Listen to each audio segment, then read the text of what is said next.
Hello, everybody. The price of gold has hit 40 or more all-time highs since the beginning of this year and has smashed through the $4,000 per ounce level for the first time this week. It went right up to $4,050 an ounce on the day that it did that, which was Tuesday this week. It's fallen back down a little bit below 4,000 right now at the time of making this video, but it's looking like it's going to push through again and keep on going higher and higher.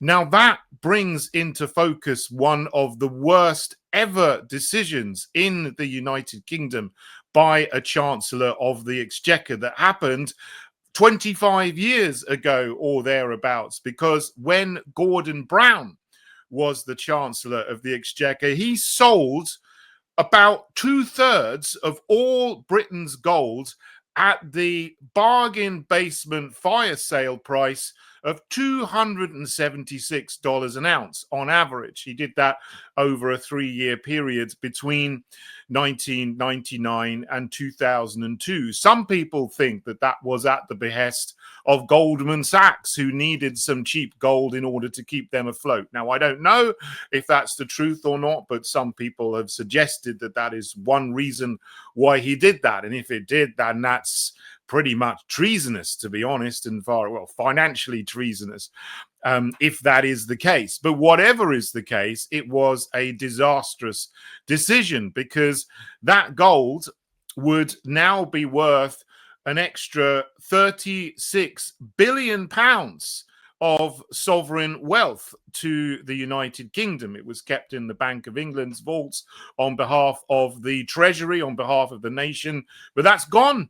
It no longer belongs to the nation because of Gordon Brown's dreadful decision. Now, at the moment, we still have 310 tons of gold belonging to the nation, which is worth about 28 billion pounds. But Gordon Brown sold off more than that, 395 tons 25 years ago. Absolutely disastrous. To buy that back now, obviously that's going to cost about 14 times more if we were to buy that back now than what the country got when he sold it very, very badly. So that is one of the implications of the gold price continuing to go through the roof. We can see the dreadful financial irresponsibility of Labour governments. I mean, you've got financial irresponsibility all over the place with the current Labour government in power, what they're doing with extra tax on farmers, on schools, on private schools, on businesses, and spaffing money out the door everywhere, on Ukraine, on migrant hotels, on wind turbines, which don't generate electricity when it's not windy enough, or when it's too windy, or when they're not connected up to the power grid.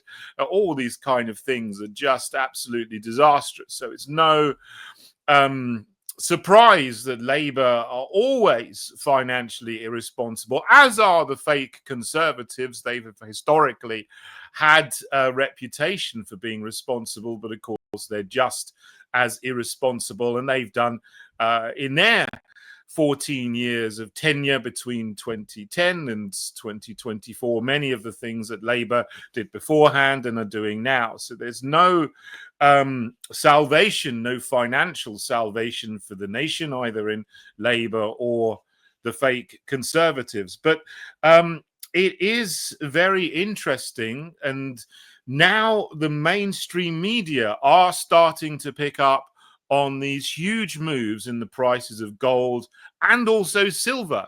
While gold has pushed through $4,000 an ounce, silver has also reached a new all-time high, which has been held since 1980, and has pushed over the $50 an ounce barrier, and it is now up at $51 an ounce and is going higher all the time. Now, this is being picked up because there are many, many other indicators that are flashing red. red light warning signs going off, klaxons blazing in the economy, that people are looking at all kinds of things and saying, this is not sustainable. Something is going very, very wrong here. The price of gold, the price of silver going up in terms of dollars, in terms of fiat currency, is an indication not that they're doing anything special themselves, but that fiat currency is losing its value and is going through the floor and tanking.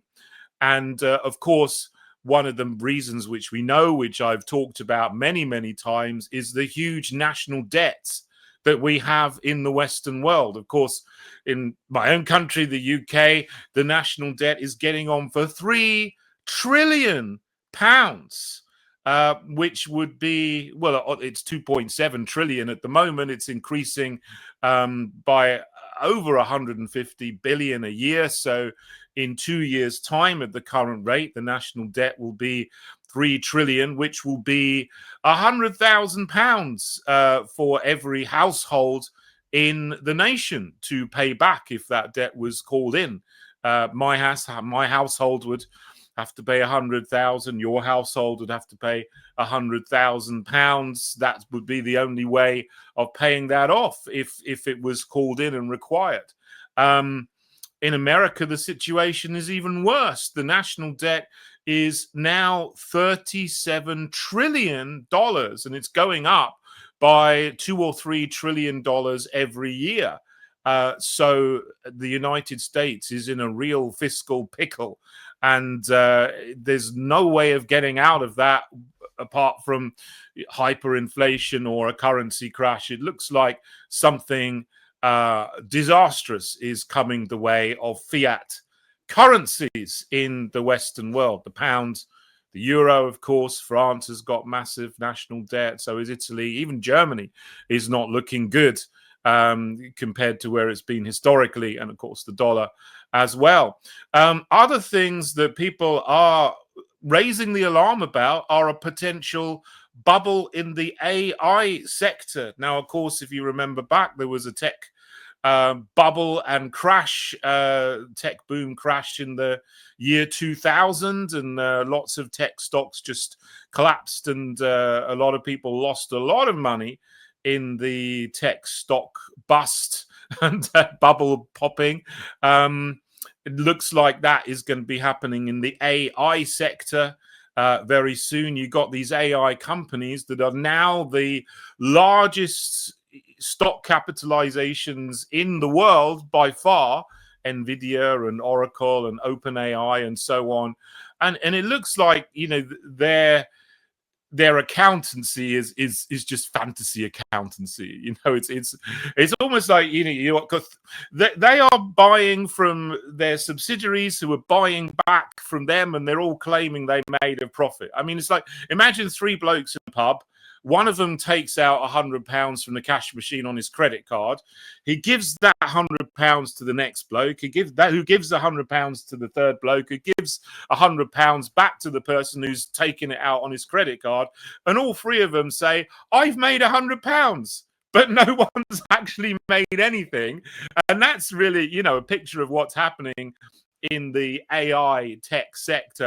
There's all kinds of noise about, oh, we're making all these sales, we're making all these profits, but actually they're just getting loads of debt and selling things to each other and selling things on and back to each other in a circle, and they're all pretending they've made a profit when actually there's not been any real profit, any real things are being created at all. And that's the situation with the AI tech bubble, and it really looks like it's going to burst sometime soon.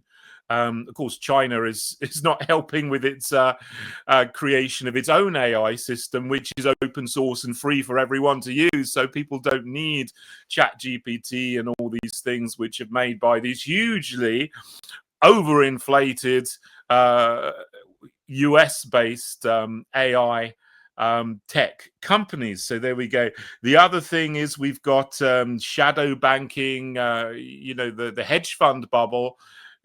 This is good because these horrible companies like BlackRock and Vanguard and State Street that are just pillaging decent companies, taking them over, stripping them out, gutting them, and then putting what's left back on the market, which isn't worth anything.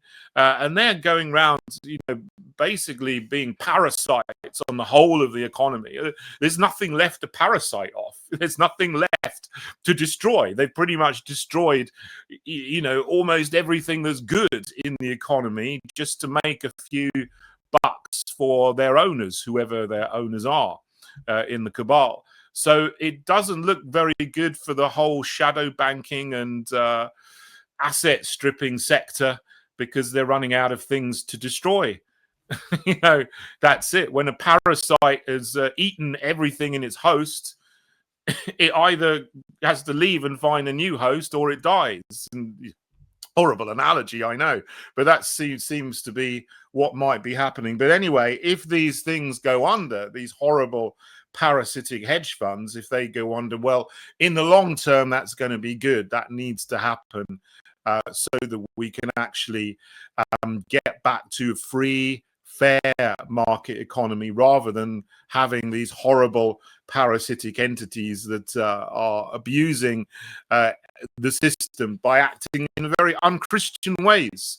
You see, a free and fair market is good, but it will only work if people have some kind of Christian principles and values that they stick to, that they don't deliberately go out to exploit and destroy everything else, because then the whole thing will crash and burn and just disintegrate. And that's where we are very nearly at. And so now the mainstream media, as I said, is talking about the huge increases in the price of gold and silver as though it's something that, oh my goodness, I've just noticed this, but they've got no understanding of the underlying reasons for this. Is that this is a massive warning sign that your fiat currency, that your the people that have been dishonest and have used all kinds of accounting tricks to pretend that they're bigger and wealthier than they are all just about to collapse. So this is not financial advice. I don't give financial advice out. Everyone has to decide what they need to do with their wealth, with their money. But it's good to question at the moment, how much money am I going to leave in my bank accounts? And am I going to buy gold? Am I going to buy silver? Am I going to buy land? These are good questions to ask yourselves. I don't have the answer for people watching, but those are good questions to ask. So there we are. And it's going to be very interesting to see what happens to the price of gold, the price of silver, the price of bonds for fiat currencies, the price of debt, how much the national debt keeps going up, and how that leads into inflation over the next period of time. So we shall see. Anyway, thank you for listening, everyone, and God bless you all.